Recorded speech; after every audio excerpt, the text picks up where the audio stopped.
行得未啊，大小姐？我唔行啦，點解咧？我冇戲啦。又做咩事啊？以前留翻嘅時候得示範單位睇，你哋又話要睇現樓。好啦，而家有現樓睇啦，有冇人嚟睇？咁有咩睇先得㗎？我講緊海和山啊，而家一座嘅樓王啊，新出嗰啲貨，仲有一隻兩房嘅緊處啊，500幾尺啊，尺價只需要7000幾蚊咋。咁嗱嗱聲行啦。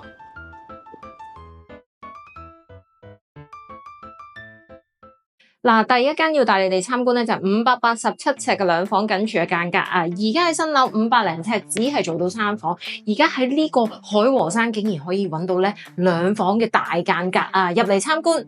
咁首先係我左手邊咧，已經見到係浴室位置啦，鏡櫃啊，同埋基本嘅裝修咧，都已經配備晒㗎啦。咁佢係企缸嘅設計嚟嘅。另外咧，呢度門後邊啊，可以做到大鞋櫃添啊！入嚟參觀埋廚房，嗱緊廚嘅設計咧，而家新樓都比較少見啦，2房嘅間隔。咁呢度有一系列嘅雙門雪櫃啦、洗衣機啦、抽油煙機、煮食爐嗰啲，仲要啊明火啊，好難揾㗎。好，我哋睇埋客廳。客飯廳呢度咧，哇！你睇下幾闊落，2房嘅客飯廳咧，開到好似3房嘅客飯廳咁樣啦。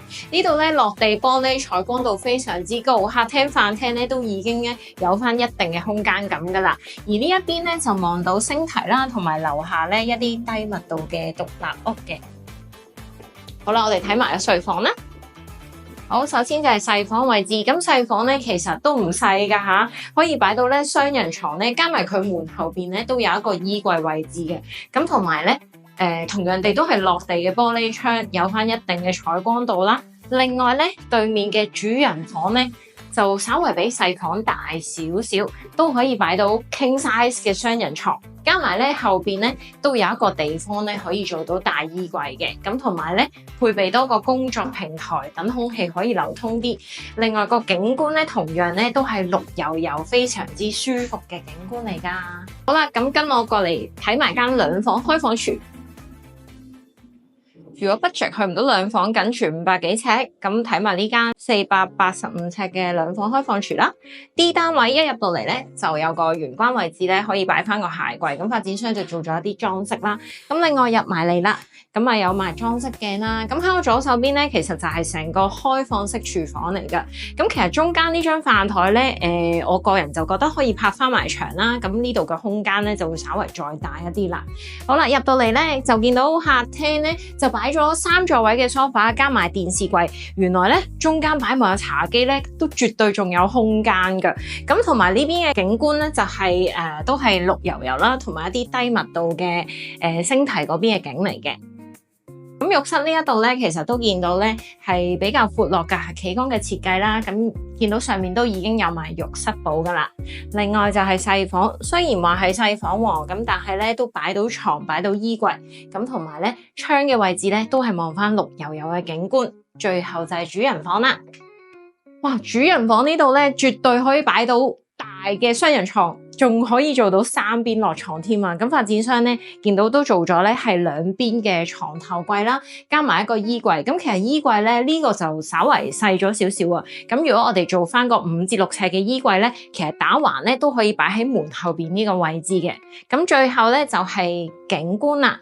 景觀咧遠少少咧都望到對面星堤屋苑低密度啦，同埋一啲山景為主嘅。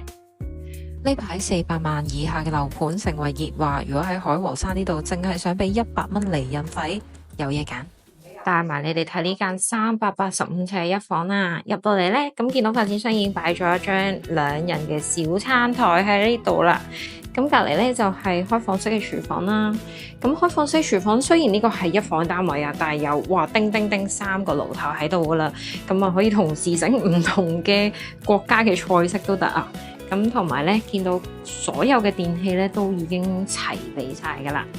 好，跟住就係浴室啦。哇，1房單位嚟講，呢個浴室都算闊落啦，係嘛？出到嚟客飯廳呢度咧，就見到擺咗呢個3座位嘅梳化都擺到喎。咁同埋電視機、茶幾啦。咁然之後遠望翻出去咧，通常咧啲1房咧都係開喺啲景觀唔係咁好嘅位置啊。咁但係咧海和山呢度咧1房咧嘅景觀都係好開揚嘅。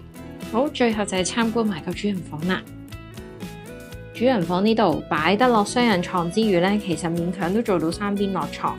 咁但係咧，如果唔需要做三邊落床啦，拍晒去牆邊嘅話咧，咁其實見到咧走廊嘅空間咧都好闊㗎，可以做多張梳妝台。